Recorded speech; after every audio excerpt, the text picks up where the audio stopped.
I'm Riley Walker, and at 23, I was handcuffed in my own hallway while my parents watched without blinking, accused of a crime I didn't commit. I thought it was a mistake, a mix-up.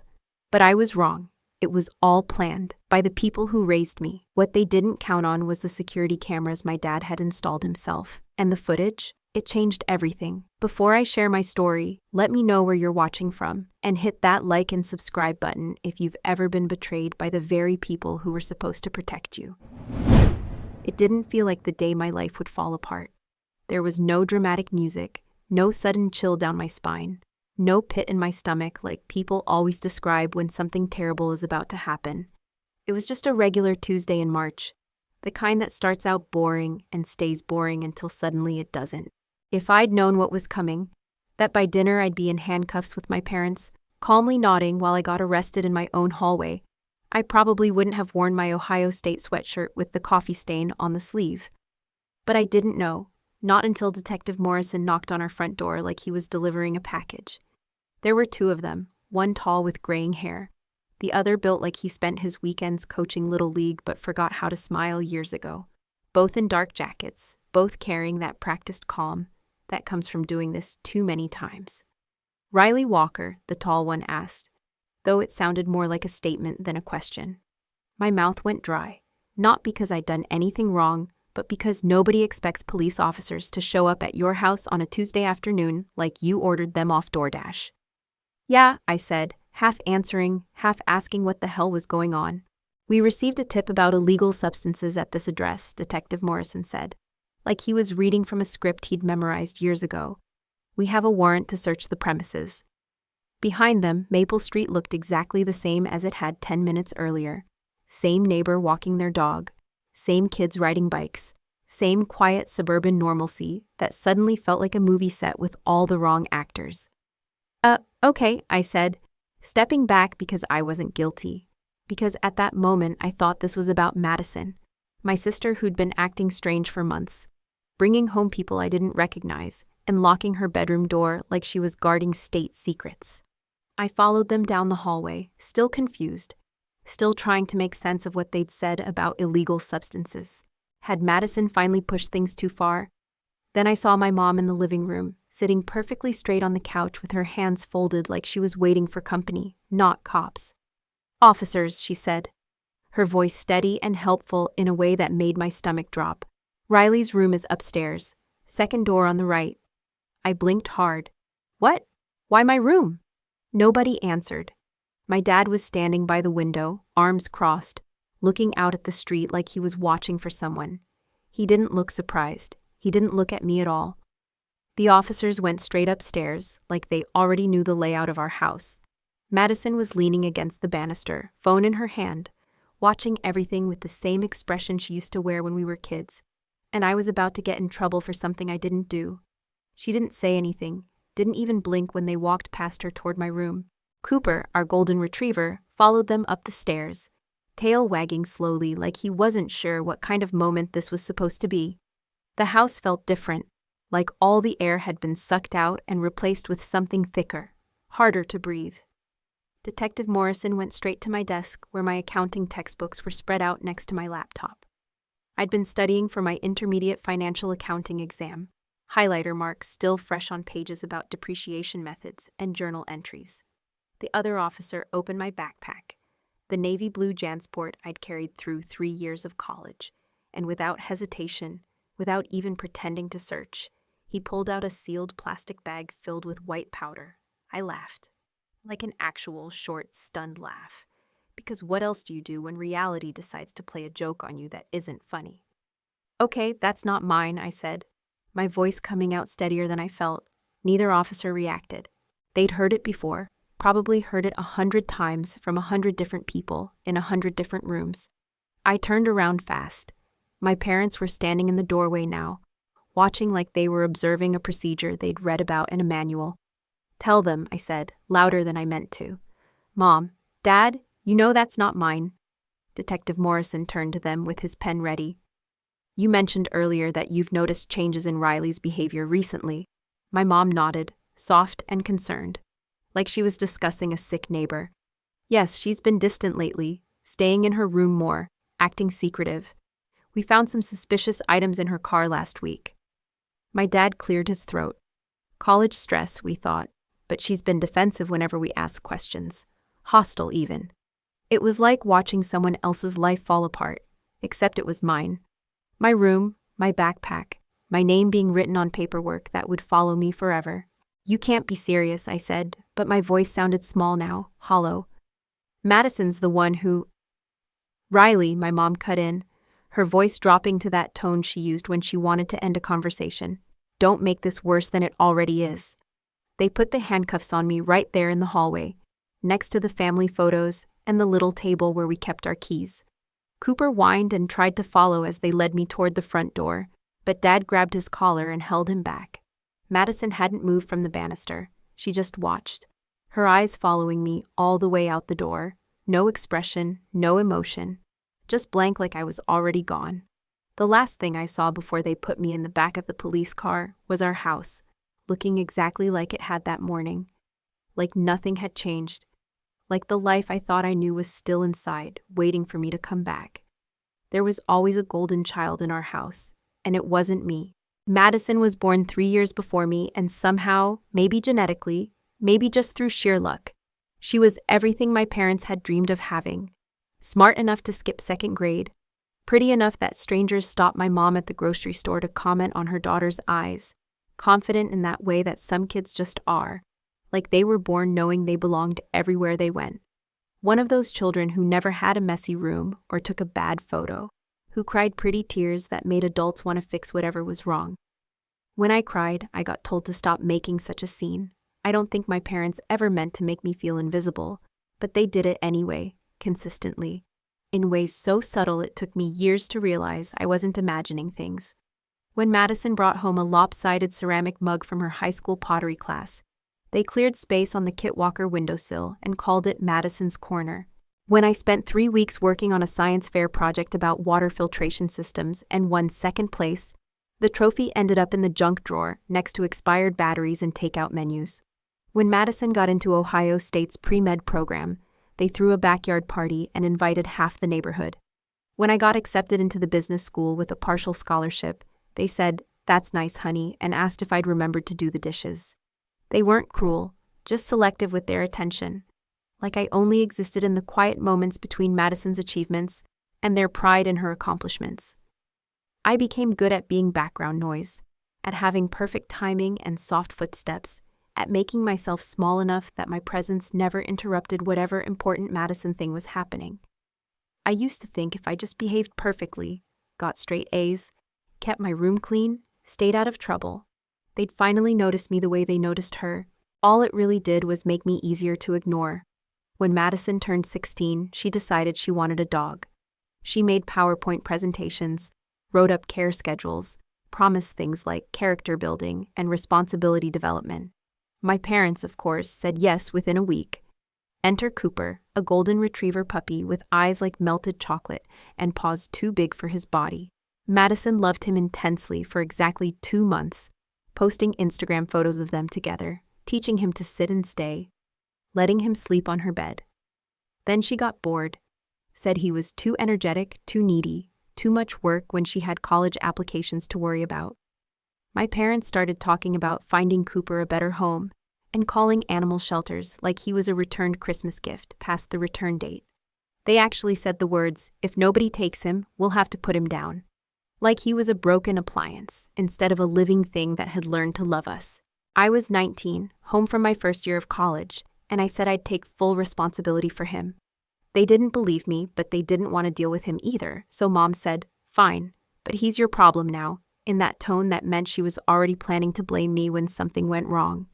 Cooper wasn't a problem, though. He was the first thing in that house that ever chose me over Madison. He slept curled up next to my bed, followed me from room to room with his tail going like a metronome, barked at anyone who raised their voice around me like he appointed himself my personal bodyguard. Maybe I got too attached. Maybe I talked to him more than I talked to people. But Cooper listened without judging, and sometimes that felt like more than my family had ever given me. The only adult who actually saw me was Grandma Dorothy, my mom's mother, who lived in a yellow house 15 minutes away on Elm Street. Whenever things got tense at home, which was often, I'd grab Cooper's leash and say I was going for a walk. Then we'd end up at Grandma's, sitting on her front porch that smelled like the lavender she planted every spring. She wasn't like my parents. She didn't interrupt or offer solutions or compare me to Madison. She just made grilled cheese sandwiches cut diagonally the way I liked them, and listened while I told her about classes or books or how Madison had screamed at me that morning for using her shampoo. Sometimes I'd stay until the streetlights came on. Sometimes I didn't want to leave at all. Grandma Dorothy never made me feel like I was taking up space that belonged to someone more important. She's 78 now, still sharp as the day I met her. Still calls me every Sunday morning at 10, exactly like she's been doing since I was 12. Still acts like I'm the grandchild worth checking on, even though Madison's always been the one sending graduation photos and medical school updates. When Madison left for Ohio State, the house got quieter, but not in a peaceful way. More like someone had turned down the volume on everything interesting. My parents started texting her constantly, like she was a missing limb they kept reaching for. She came back home after her second year with no warning, no explanation. Just showed up one Thursday with 3 suitcases and said pre-med was toxic. Like that explained everything. She moved back into her old room, started locking the door, taking long showers, having people over at weird hours. Guys I didn't recognize, girls with hollow eyes and expensive purses. Everyone speaking in voices too quiet to overhear from the hallway. The next night they put me in a holding cell at Summit County Jail, cinder block walls painted that specific shade of green that makes everything look sick under fluorescent lights. The bench was just wide enough to sit on but not long enough to lie down. Metal toilet in the corner with no privacy, no dignity. Nothing but cold air and the constant buzz of lights that sounded like they were mocking me. I wasn't crying, wasn't even thinking clearly. It felt like someone had drained all the thoughts out of my head and replaced them with static. White noise that made it impossible to focus on anything except the sound of my own breathing. I kept picturing Cooper lying by the front window, ears perked up every time a car passed, waiting for me to come home. He'd done that when I was away at college, Mom told me once. Wouldn't eat his dinner until he heard my key in the door. Loyal to a fault, and I wasn't there. I thought about my parents sitting around the dinner table, probably discussing next steps and damage control. Like I was a PR crisis instead of their daughter. I thought about Grandma Dorothy, wondered if she'd gotten the phone call yet, if her voice had cracked when they said my name and the word arrested in the same sentence. The worst part wasn't the cell or the uncertainty about what came next. The worst part was lying on that metal bench, staring at water stains on the ceiling and realizing that some part of me wasn't even surprised. Not about Madison planting drugs, not about my parents backing her up, not about being the one they threw under the bus when the family needed a scapegoat. Maybe I really was the invisible one, and maybe that made me the perfect person to disappear when things got complicated. They brought me to the visitation room the next morning like I was a prop in someone else's drama. Gray walls, gray table, gray chairs that had probably heard more lies than a confession booth. A guard stood near the back wall, pretending not to listen while my parents walked in, looking like they were meeting their accountant. Not their daughter, who'd spent the night in jail. Mom wore her navy blazer, the one she saved for parent-teacher conferences and church. Hair pulled back in that way that meant she was handling business. Dad followed behind her, hands in his pockets, eyes focused on something just over my left shoulder, like looking directly at me might contaminate him. They sat down across from me without hugging, without asking if I was okay, without any of the things you'd expect from people who supposedly loved you. The silence stretched between us until Mom finally spoke. "Are they treating you appropriately here?" Her tone was polite, distant, like she was asking about the service at a restaurant she'd never visit again. "They gave me a sandwich," I said, because what else was there to say? She nodded like that checked some box on her mental list of parental obligations fulfilled. "We brought you some toiletries," Dad said, pushing a plastic bag across the table. "They'll probably get them to you later today." I stared at the bag, at the travel-sized shampoo and toothpaste, at the evidence that they'd planned this conversation, shopped for supplies, discussed what to bring their jailed daughter. "You know, it wasn't me," I said quietly, testing the words in the space between us. Neither of them reacted. Mom took a breath like she was preparing to deliver lines she'd rehearsed. Riley, we need to focus on moving forward. We can't change what's already happened. That was one way to avoid saying it out loud. You mean the drugs Madison put in my backpack, I said, louder now. Dad leaned forward, elbows on the table, using that reasonable tone he brought out when he wanted to end an argument without actually addressing it. No one's saying this was intentional, Riley, but the evidence speaks for itself. I turned to look at him directly for the first time since they'd walked in. You're really going to sit there and pretend you don't know she planted it? Mom's voice got softer, more dangerous. This isn't the time for stories, honey. We need to think about what's best for everyone involved. Everyone involved. Not me, not the truth, not justice. The family unit, the reputation, the appearance of things. They looked at me like I was a problem that needed managing, like they were waiting for me to finally do something useful and disappear quietly. What happens to Cooper? I asked, because that was the only question I actually cared about anymore. They exchanged a look, the kind married couples share when they've already discussed something and agreed on the answer. Dad spoke first. He's fine for now. Then, after a pause that felt like a threat, but you're not coming home anytime soon, Riley. It's not fair to keep him waiting indefinitely. Mom's tone turned syrupy with fake compassion. He's getting older and he doesn't understand what's happening. Dogs need stability, routine. We have to think about what's best for him. The words hit me like cold water. You're not putting him down, I said. Not a question, not a plea, just a statement of fact. She looked at me with that gentle, awful pity I'd seen 1,000 times growing up. The look that said she was about to hurt me for my own good. We'll do what's appropriate, Riley. What's humane? I sat back in my chair and didn't say another word, because what was the point? They weren't here to check on me or figure out how to help. They were here to hand me the script for how this was supposed to end, to let me know without saying it directly that they were already halfway through the second act of their plan. When they stood up to leave, Mom hesitated for a moment like she was going to say something meaningful, something that might sound like an apology or an explanation. Instead, she just straightened her blazer and said, "We found you a lawyer. Her name's Lisa Park. She's very capable." Capable of what? They didn't say. They walked out without looking back, leaving me alone with the guard and the sound of fluorescent lights buzzing overhead like insects that had learned to laugh. I met the lawyer the next morning. Lisa Park looked like she had something to prove, and a caseload too heavy for someone who'd probably graduated law school last year. She wore a blazer that was slightly too big for her shoulders and carried a worn leather briefcase that had seen better decades.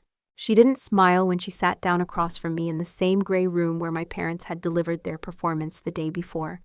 "Riley," she said, reading my name off a manila folder like she was making sure she had the right case. "I've reviewed the police report and spoken with your parents." I bet you have, I thought. But I kept my mouth shut because I'd learned a long time ago that lawyers, like parents, usually had their minds made up before they asked your opinion. "They're very concerned," she continued, flipping through pages that probably contained my entire life, reduced to bullet points and legal terminology.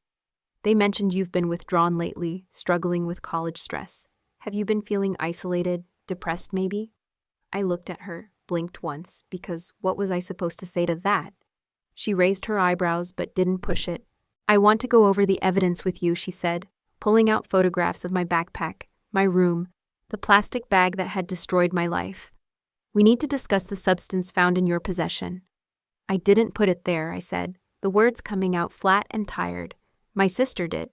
There was a pause, not long, just enough for me to register the slight shift in her expression. "You're saying your sister planted cocaine in your backpack?" she asked, pen hovering over her notepad. "Yes, and my parents know it. They're helping her cover it up." Lisa folded her hands on the table, and I could see her mentally calculating whether I was delusional or desperate or both. "Do you have any proof of that?"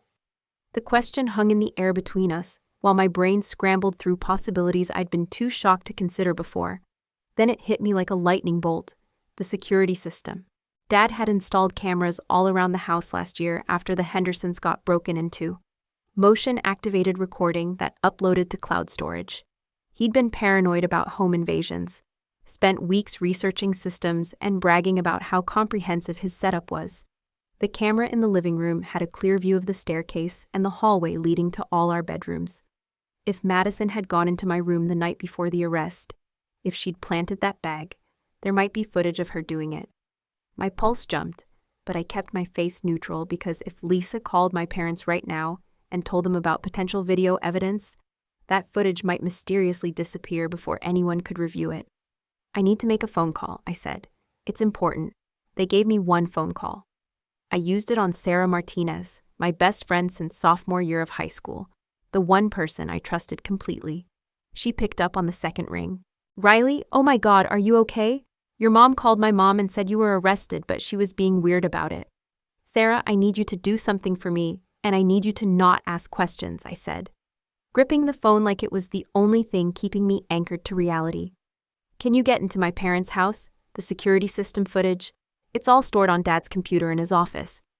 What am I looking for? She asked, and I could hear her already moving, probably grabbing her keys. Sarah worked IT support at a medical office downtown, could hack into anything with a password and a prayer. March 15th, the night before I got arrested. I need footage from the living room camera, anything that shows the hallway upstairs. If Madison went into my room, it'll be there. There was a pause. Then, Madison planted something, didn't she? Please just get it, I said. And Sarah? Don't tell anyone. Not my parents, not yours. Nobody. 3 days later, Lisa Park walked into our pre-trial conference with her laptop bag, and an expression I hadn't seen before. Confident, maybe even excited. My parents were already seated when I was brought in. Dad in his good suit, Mom with her hands folded like she was attending a business meeting instead of her daughter's legal proceeding. Madison sat next to them, hoodie pulled up, arms crossed, looking like she'd rather be anywhere else in the world. Before we begin, Lisa said, setting up her laptop on the conference table, I'd like to share some video evidence that's come to light. She turned the screen toward my family and clicked play. The timestamp read, March 15th, 11:47 p.m. There was Madison, clear as day, walking up our stairs with something in her hand. She paused at the top, looked around like she was checking to make sure nobody was watching, then disappeared down the hallway toward my room. 2 minutes later, she came back empty-handed, moving quickly, quietly, like someone who'd just finished a job she didn't want to get caught doing. The silence in that room was deafening. Mom's face went completely white, not like she'd seen a ghost, more like she'd just become one. Her mouth opened, then closed again, no sound coming out. Dad leaned forward, staring at the laptop screen like it might change what he'd just seen if he looked hard enough. Madison just sat there, frozen, watching herself commit the crime that had put me in jail. When the video ended, Lisa calmly closed the laptop and looked at each of them in turn. So, she said, her voice professionally neutral, would anyone like to revise their previous statements? The silence stretched until Madison broke like a dam bursting. It wasn't supposed to be serious, she blurted out, words tumbling over each other. She wasn't supposed to get arrested, just questioned, maybe probation. I thought they'd just scare her. Mom made a sound like she'd been punched in the stomach. Madison, stop talking, Dad said, but his voice was weak, defeated. Why? I asked, finally finding my voice. Madison looked at me for the first time since this whole nightmare started, and I saw something I'd never seen in her eyes before. Fear. Real, desperate fear. Grandma Dorothy's will, she whispered. Mom said she was leaving everything to you because you visit her all the time, because you're her favorite. We just needed you out of the way for a few months until she didn't finish the sentence. Lisa was already typing on her phone. I'll be filing a motion to dismiss all charges against Riley immediately, she said.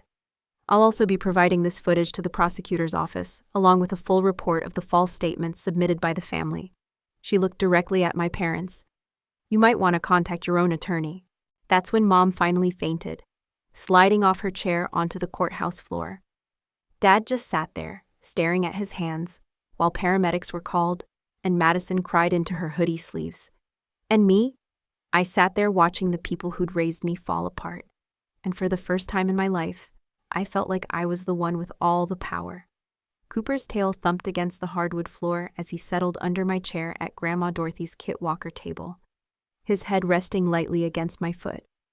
He was older now, moving slower than he had even a month ago, but he was clean, fed, safe, and most importantly, still mine. Grandma poured me a glass of sweet tea and sat across from me like we were about to discuss the weather, but her eyes held something I'd never seen before. Knowledge, the kind that comes from watching people make terrible choices and deciding when to finally step in. I told them, she said, stirring honey into her own tea with deliberate precision. About 3 months ago, I mentioned to your parents that I was planning to leave everything to you. I nearly choked on my drink. You what? She shrugged like she'd commented on the possibility of rain. Your mother came to visit, brought Madison with her. They were asking questions about my finances, my health, whether I'd updated my will recently. I figured they'd hear it eventually. Might as well come from me. She leaned forward, her voice getting quieter but more intense. You want to know what your mother said when I told her? I nodded, not trusting my voice. She said it wasn't fair, that Madison had medical school debt, that you didn't need money because you'd figure things out like you always do. Then Madison started crying, said it would destroy her future, that she'd worked so hard and deserved to be taken care of. Grandma's laugh was dry, humorless, like taking care of family was some kind of reward system, based on who demanded the most attention. 2 weeks later, she continued, Patricia called in tears saying I'd been arrested for drug dealing, asking if I should reconsider my estate planning given Riley's obvious problems. Dad called too, suggested maybe I was too emotionally attached to make rational decisions about my legacy. They actually used the word legacy, Grandma said, shaking her head. Like my money was some kind of family inheritance they'd been counting on instead of my property to do with as I pleased. She got up, walked to her old wooden desk, and pulled out a thick manila envelope. So I called my attorney the next day, she said, handing it to me. Created an irrevocable trust. Everything goes to you, Riley. The house, the savings, the investments your grandfather left me. Can't be changed, can't be contested. Already legally filed and notarized. I stared at the paperwork, at my name typed in official legal language, at the signature that meant I'd never have to worry about money or security or having a place to belong. But there's more, she said, sitting back down with a smile that reminded me why I'd always loved her more than anyone else in my family. I had security cameras installed here too, after I started suspecting Madison was taking things from my jewelry box when she visited. 2 weeks before your arrest, she and your mother sat right here at this table, planning the whole thing. She patted another envelope. FBI has copies of everything now. Turns out conspiracy to commit fraud and filing false police reports are federal crimes when they involve this much premeditation. The sentencing came 6 weeks later. Madison pled guilty to possession with intent to distribute and conspiracy to file false police reports. 4 years in federal prison, minimum 3 before parole eligibility. She broke during questioning, told prosecutors it wasn't her idea, that Mom had suggested framing me would be temporary, and I'd probably just get community service. She cried in court when the judge read her sentence. It didn't help.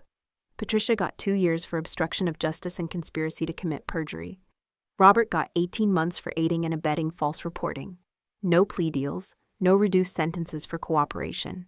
The judge called their actions a profound betrayal of parental duty and civic responsibility.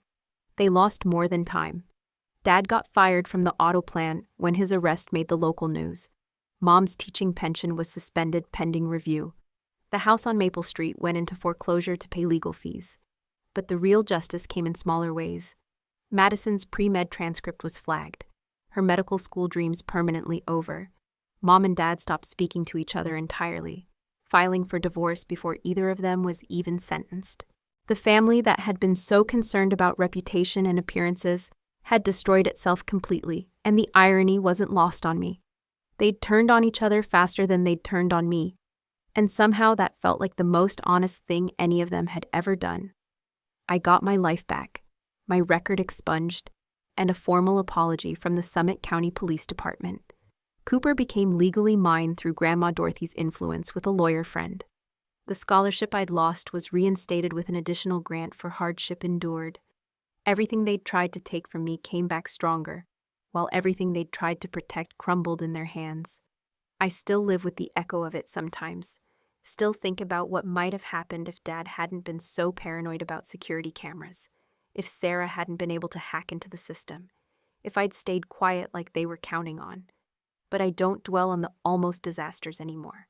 Grandma Dorothy never once asked me to forgive them, never gave me some tired speech about family being everything or blood being thicker than betrayal. She just made room for me in her yellow house on Elm Street and let me figure out how to heal at my own pace.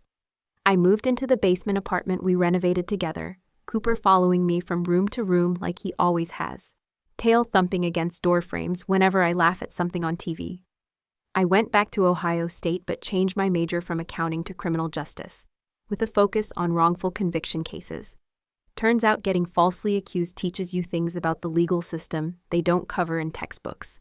I started volunteering with the Ohio Innocence Project, helping families navigate the nightmare of having someone they love railroaded by people who should have protected them. Sarah moved in upstairs after graduation, splitting rent with Grandma Dorothy and helping with grocery shopping and yard work. We've created something here that feels more like family than anything I grew up with.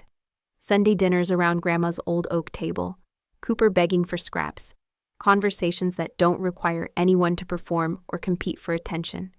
I learned about boundaries, about choosing people who actually care about your well-being, instead of just tolerating the ones you're related to by accident. I went to therapy for a while, not because I was broken, but because I wanted to understand how a family could function so differently from what I'd always known. The therapist helped me realize that healing doesn't always look like forgiveness. Sometimes it looks like boundaries, like silence, like not answering phone calls even when you could. Sometimes it looks like building a life so full of genuine love and support that the people who hurt you become irrelevant, just background noise in a story where you're finally the main character. People ask me sometimes if I ever plan to visit Madison in prison, if I'll reconcile with my parents when they get out. The honest answer is, I don't know, and I don't need to know right now. What I do know is that I'm not the invisible daughter anymore, not the scapegoat, not the one who disappears when things get complicated. I'm Riley, I survived my family's betrayal, and I'm building a future they can never touch. So if you're watching this, if your own family has ever made you question your worth, if you've ever been the one they left behind, blamed, or forgotten, just know you're not alone, and you don't have to disappear to be free. Blood doesn't automatically mean loyalty, and it's okay to choose people who actually see you, who care about your well-being, instead of just what you can do for them. If your family makes you feel crazy, makes you second-guess your own memories, tells you you're being dramatic or ungrateful when you ask to be treated with basic respect, trust your instincts. You're not imagining it. You're not asking for too much, and you deserve people in your life who celebrate your existence instead of tolerating it.